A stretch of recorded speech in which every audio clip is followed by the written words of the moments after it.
Umqondo nengqondo.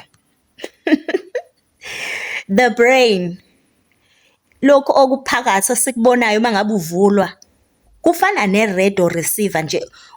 Umqondo kuyi-entity engaphandle, ayikho ngisho emzimbeni wakho. The mind is not even in you. Esikhundleni-ke sokuthi umqondo wakho ukhande imicabango, ibuke lento njengokuthi uya-receive nje, uyamukela. Njengoba sengishilo, umqondo awukho ngaphakathi kwakho. Lokho kuyimpaphamo yakho, lokho ukuthi ngibheka le, ngibheka le, ikona lokho okuhlanganisa the mind and your brain in this body. Okay? So, lento ibuke kanje njengokuthi iredo, njengoba sazi ukuthi sineredo. Iredo yona, it is the brain.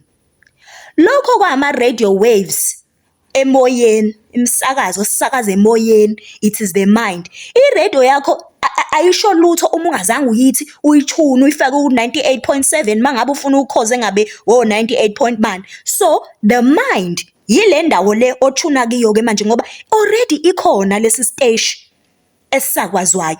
Kuwukuthi ukuze leso siteshi sizodlala fanele si-receive ngomqondo, the brain. Okay? Iredo-ke ayi-create umculo, ayiwenza umculo iredo.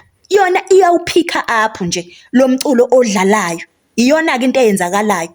I-brain yakho ayi-create i-consciousness. Iyatuna in esiteshini. Okay? Asingadideki kakhulu.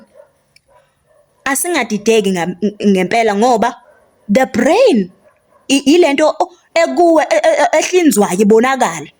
Esikwazi ukubona ukuthi naya i-pituitary gland, naya ini nako konke okunye, kodwa the mind is the thinking parts.